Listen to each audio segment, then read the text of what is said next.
Well, hey neighbors, welcome to the shed shop. We are back with this steel MS192T that I'm putting a meteor top end in. I've got my cylinder and stuff together here. I came out last night and my seal had popped out. This is not my prettiest Permatex job in the world, but I've had to redo it twice now. And so Chainsaw Redeemer is just out of time. He likes things to be pretty, but right now we're thinking about the practicality. It is proper for practicality. But the problem I was having is this ring here kept going sideways hours after I installed it. And so I've babysat this for the past 4 hours inside, talking to my uncle, even though I need to get work done, to make sure that seal is not moving again.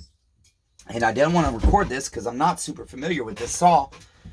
And I've got an MS192T that I'm going to be doing very soon. It runs and everything, but I go through all my stuff, usually all the way, or close to all the way. I don't always split motors open and stuff, but it really depends on what the situation is. But I like to go through stuff thoroughly because that's a very expensive saw.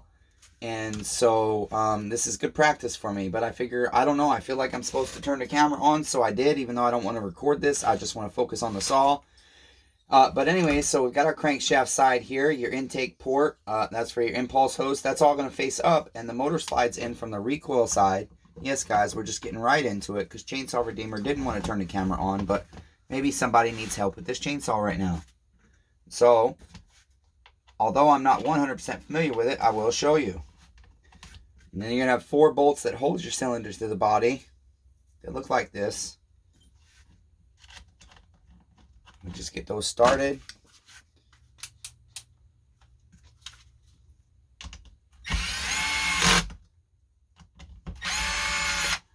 Really should be using Loctite. Sorry, neighbors. Better safe than sorry, right? So, get my Loctite here. And just do a little bit on each bolt here. There we go. It's like buying insurance, neighbors. Even though the insurance companies rape us and do us dirty. Hopefully our Loctite won't do us dirty. Loctite is usually a good neighbor, except when you got to go backwards. It does its job so well, it's sometimes hard to undo stuff. Okay, and then if you flip your 192T over, you'll have 2 more that you've got to do on the bottom here. Okay, we'll Loctite those as well. This is part of why I don't record too, guys, because I just don't have time to edit right now. And I've got so much content on a BootTube that I haven't edited and made public yet. Chainsaw Redeemer is just very far behind and has been going in circles. John's MS170, I think, blew a seal. It's not oiling. Desi's 180 is not oiling or running properly. I think his brand new tank vent is not working properly. It's just a tiny little duckbill, but it's aftermarket. And I've never had an issue with them before, but apparently I have an issue with them now. And so I'm going to just end up spending the money to order direct from Highway seals, because I got some knockoff Highway seals, it looks like. And so I've been having a lot of problems with saws lately because my seals aren't working right. And I keep thinking it's human error. And Chainsaw Redeemer has to work at night right now because it's too hot during the day to work in a shed shop. But at night I got to contend with bugs flying in my face nonstop. Like this little guy's not being a good neighbor. I don't like to kill for no reason, but they're being bad neighbors. They have to die. Okay, now that we've got those snugged up, we'll go ahead and torque them down to Guten tight. I think that's Guten tight for that one. There's Guten tight on that one. Especially considering we're going into a new motor, new metal that we're retapping.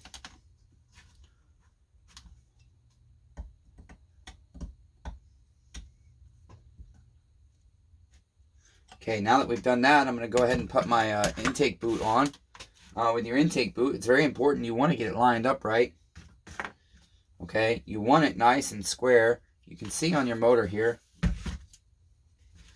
You can see your center mark. Okay, you've got to have your intake boot, this side of your intake boot, lined up with this side of this mark. Okay, because when it goes through your handle, you've got to have it lined up right or it won't seal right. I've had that happen and it's caused blowback on me. So I'm speaking from experience, okay?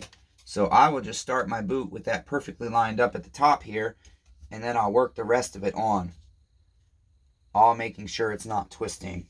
I am reusing the boot. This one was in excellent condition. The motor was roached, and I think the motor was roached because it looks like somebody rebuilt the carb kit with the wrong lever in it. And so their mixture was bad. Okay, now that we've got that on, we can go ahead and put our grommet on. Okay, slide that over your intake boot, work it down past everything. I like to start at the bottom on this particular model, and then press it in all the way around. You want to make sure it's in there nice and snug. This does help seal your boot to your motor. Okay, very important. Okay, next, let's see, neighbors. Okay, I think I can go ahead and put my flywheel on.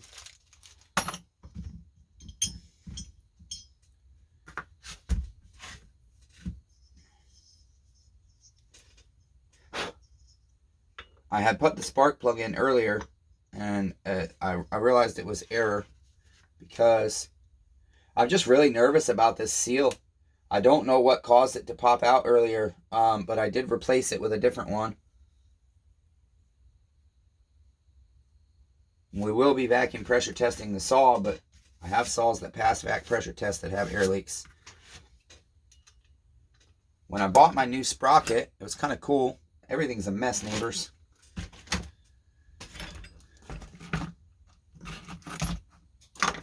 They gave me a custom piston stop for this model, and it works for the 200Ts too, I think. Or not the 200Ts, the 192, 193, 194s. It might work for the 200. But anyways, I can't find what's wrong with my seal, neighbors. I don't know what happened and why it was popping out and going sideways. I still have not figured it out. But either way, I'll tinker with that later and see if I can't figure out what was causing the problem. I do not know. I honestly do not know.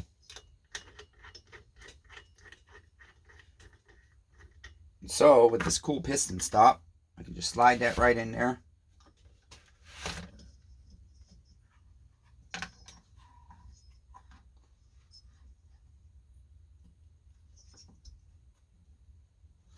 That's going to allow me to go ahead and tighten my flywheel. I'm sorry, I meant to put that on there and grab my wrench.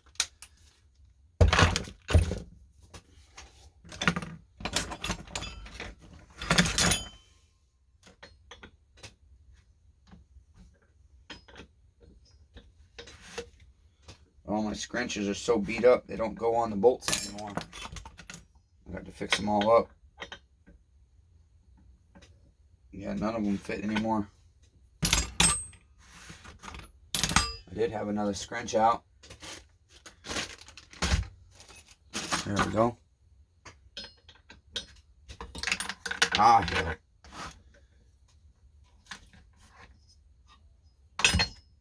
Okay, try again. There we go. I had my piston stop backwards. Sorry, neighbors.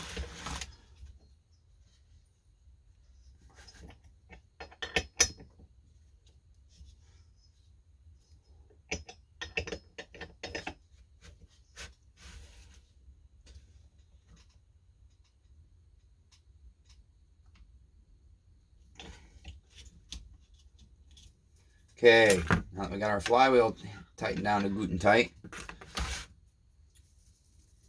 I haven't put the oil pump on yet. I guess I probably should be thinking about that. Problem is, I ordered oil tubes. I ordered 2 of them, and they sent me the feed tube, not the pickup tube. And so I've got to get a pickup tube, and that's why I didn't want to do my oiling system. But now that I'm looking at it and thinking about it, I might not have a choice. Again, I'm not 100% familiar with this model. So, it does look like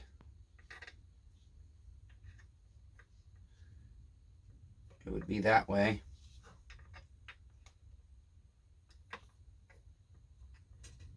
And I have these tubes brand new, but I mean, there's nothing wrong with this one, so I don't see any reason to replace it.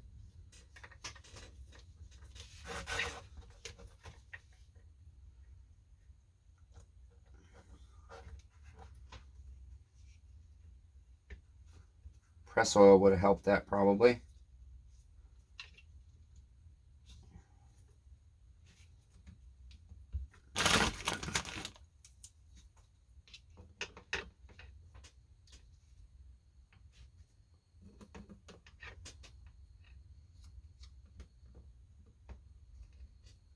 I just want to get that on there proper, all the way. It's not quite there. Maybe I can get it around the shaft here after I install this.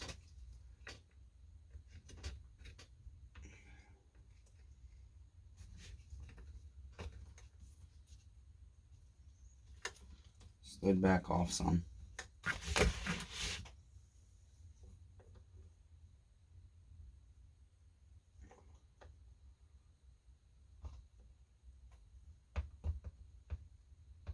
Okay, there we go, neighbors. It's not so hard.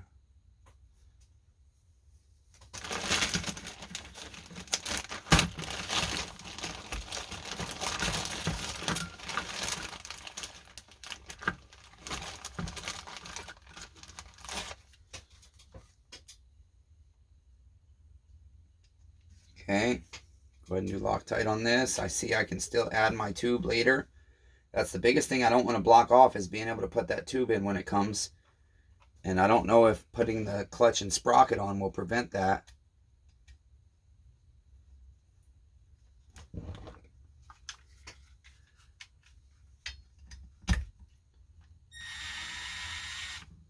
I'm tapping new holes, that's why I want to be careful here. It's a new top end. Oh no, this isn't tapping a new hole because we're going into the pan. Okay, snug it up, and now we'll tighten it to Guten tight by hand. I think that's Guten tight. It's got lots of Loctite on it. We don't want to overdo it there. Okay. I'm looking. I think next we can go ahead and put our top handle on, and then after that we could probably do our coil. Our coil that I hooked up and have to unhook because I've been doing myself dirty. Okay, I've got my screws. Again, I'm not super familiar with this model, so if I'm not super familiar with a model, sometimes I would just leave the hardware where it goes and snug it in there. And that way I don't get mixed up. I don't always have time to write on the bag what every little screw is, especially on a model like this where there's lots of unique screws. Okay, and then we got one down here. So there's 3 screws total holding your AV mounts for your 192T on top handle.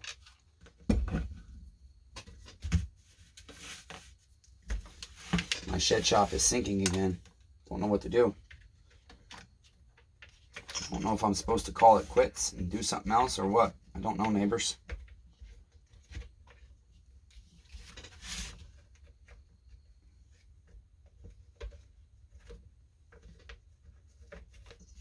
Okay, that just slides in on the bottom like that. Okay, you got to slide it in. Just like that. And this one's going to slide into that port, just like that. Loctite. I hate to do Loctite right now because I might have to take this saw back apart. And I especially don't like not being able to see this seal because it's making me nervous what it did earlier. So, but I'm just going to leave it on for now. I got to vacuum pressure test the saw too, so I will have to take the oil pump back off, but that's good. It's a good lesson learned. Don't know, maybe I wasn't supposed to turn the camera on.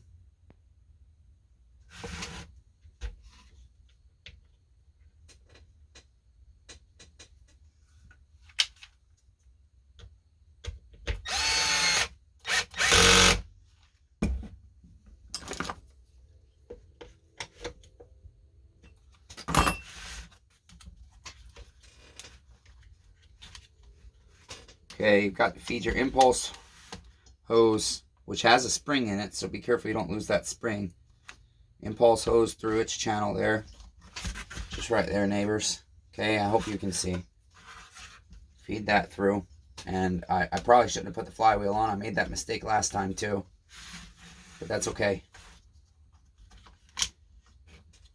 then you've got to contend with your AV mount here, your boot, your intake boot.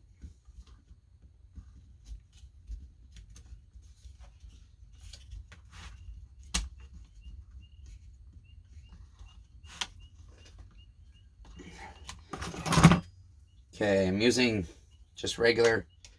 I might have to get my gripped needle nose. I just get nervous sometimes with these intake boots. They're not cheap. So I always try, if I know it's a model I'm not familiar with, I'll try it by finger first. Unfortunately, this one I couldn't work in all the way. Probably could if I spent more time on it, but we'll just use our pliers there. Okay, that's pretty close to lined up. I did notice earlier it doesn't line up until I get that screwed down where it needs to be. So, whoops. I thought I had this hose started. I guess not. Got your fuel hose back here that's got to go through your handle as well. I really thought I had it started already. Darn it. It's okay. We'll get her. There we go. Gonna have to work that through carefully.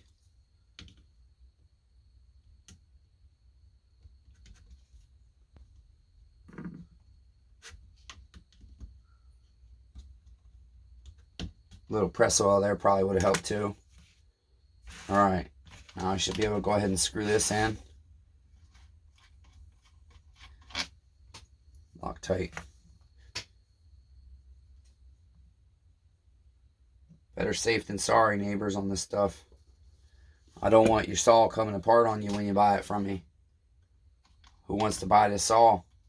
I don't know when it'll be ready, but if you want to buy it, you can buy it. Just know that the lead time could be up to 4 weeks because Chainsaw Redeemer's got bad luck.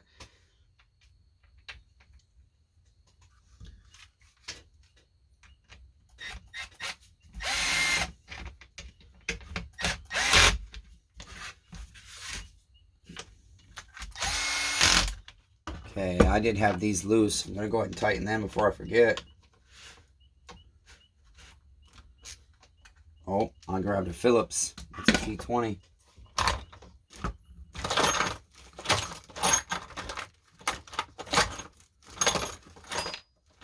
Which I usually have a T20 in there. I had it out for my projects the other day.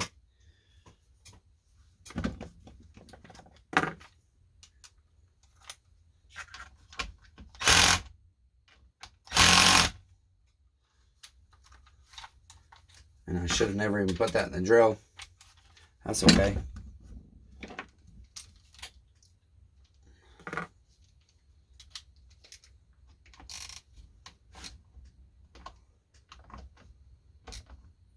That was pretty good. Not too bad at all. Okay. So now I've got to hook this impulse hose up. And I'm going to go ahead and do it the same way I did last time with my pliers here. Just got to be careful because there is a spring inside this line you don't want to ruin.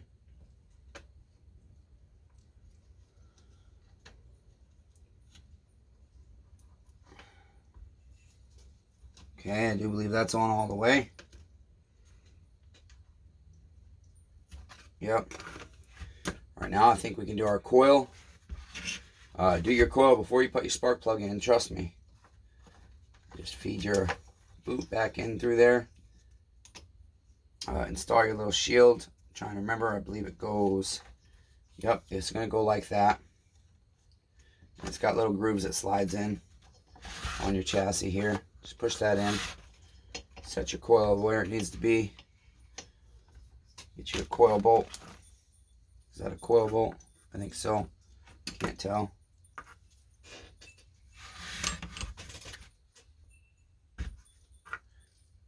Doesn't look like a coil bolt.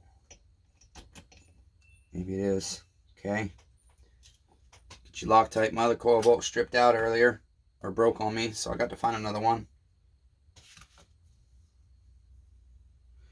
Not find another one, I just got to get another one. But we'll get this one started and then I'll grab one.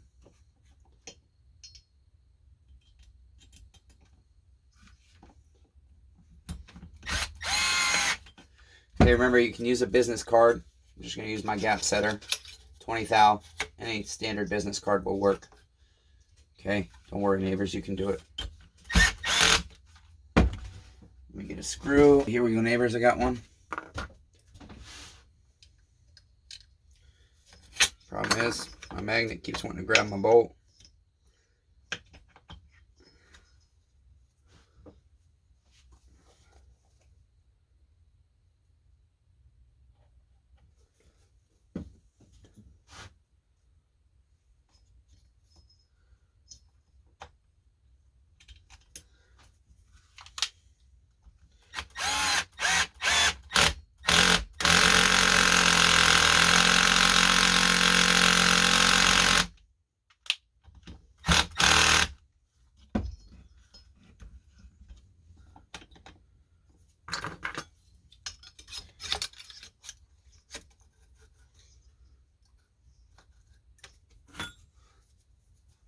Damn bugs are eating me alive. Get out of here, bugs. You're not being good neighbors. I don't want to close the door because it's hot. Okay, I'm just trying to get all my wiring where it goes into the little grooves. Got the grommets to contend with. Got this part to contend with.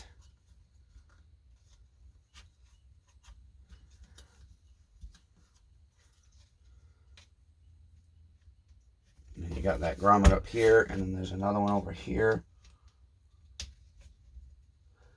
Okay, neighbors, that's installed.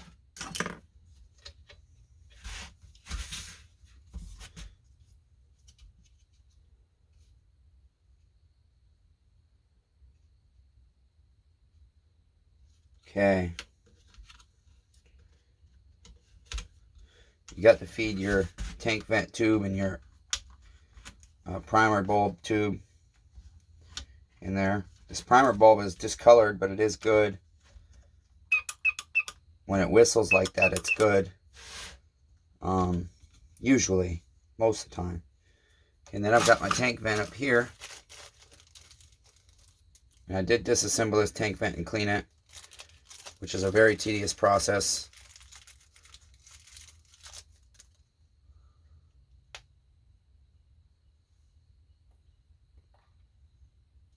Hey, here's how you redneck check it. Blow. Air goes through. You got to wrap your lips tight around this chit, so clean it. Air blows through. Suck. I can't. I'm struggling to get air through. That's good. Your tank vent works. Okay, that plugs in like that.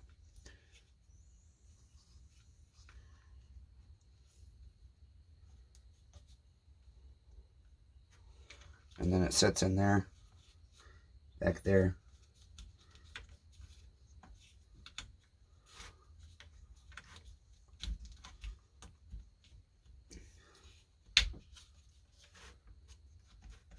You know, these top handle saws, there is a lot to contend with. But, I mean, these things are so light. And for an arborist, I mean, they're compact and they're confusing sometimes. But they are fun to work on, even though they're frustrating. Because I don't work on them every day. I used to do a lot of 200Ts. But I don't even remember how to do them anymore. Because it's been over a decade. Okay, so I'm looking at this side and I'm thinking, what else do I have to contend with over here? My coil's in. That's in. My spark plug will go in this way. So I'm just going to say, theoretically, if I put this recoil on right now, am I good to go? And what I should have done is not installed this saw or reinstalled the saw, because the problem is I like to not have all this stuff on when I vac pressure test, because I like to just do soapy water or oil to make sure. But what happens is I don't have space, neighbors, and so I can't leave a project on my bench for 2 days. I've got projects, so many projects I have to go backwards on right now. The Timber Bros MS192T, their original 025, leaked oil. The chassis is worn in a really weird way that the oil will not pass properly to the bar. And then I built them an MS250 and the same damn thing. And so basically I've got bad chassis that I have to throw in the garbage because people don't like redneck shit sometimes. I can redneck it. I want to redneck it, but I don't know what I'm going to do yet. And then I built the 017. I've got to go backward, or the 170 for John and kids. I got to go backwards on. That blew a seal because it's not oiling, and I didn't realize it wasn't oiling. I normally don't bar saws up, but again, a space thing. And so the more I hear myself complain about space, the more and more I think I just need to get a building. But I've got to prepare for that building if I'm going to do that. I got to get a name badge for this thing. I forgot to order one, which is terrible. I need to get top dollar for this saw. I've already got so much money wrapped into the saw, and the market on these kind of just tanked recently. So I'll probably hold on to this until they get popular again, or at least desirable again, because I got to sell this saw for like at least $500. That's what I've got into it before I put the rest of the stuff into it, bar and chain and everything else. A lot of money wrapped into this saw. But that's what happens when you buy shit and it says has compression, and then it's got a roached motor. Whoops.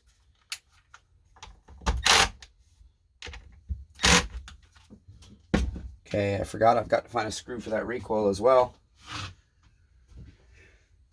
And that is not going to be in my torque screw box here. That's going to have to be dug out from somewhere else. So I'll have to remember that, because that's deep digging. That's deep underneath all of this stuff digging. So, for now, we'll leave it with 3. Okay. I do need to replace the fuel line, or the fuel pickup in this. So we can go ahead and do that real quick. All this stuff is going to have to be another video. There's a lot of time that goes into all this stuff. Okay. We're not going to put our muffler on yet. Remember, we don't have our oil tube yet, so we can't do any of that. We've got our tank vent in. We've got our impulse hose down there. We've got our primer hose. We've got our fuel hose, our fuel line ready. These will get connected to the carburetor, which I'm not installing yet because, again, I've got to vacuum pressure test this, but it's got to sit another 20 hours before I can do that. I should have been able to vacuum pressure test it by now, but problem was that seal kept going sideways, and I don't know why. So I do believe I can put the handle back together, but like I said, that's going to be another project.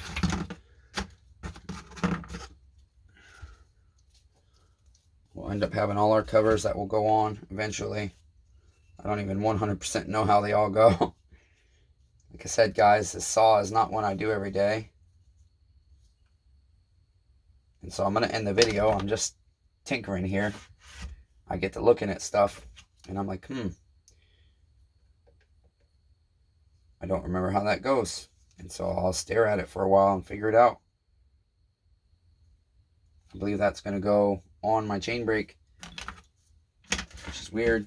I thought that went there.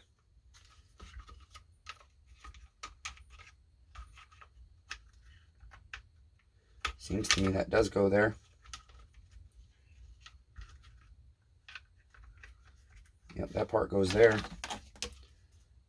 So where would this be?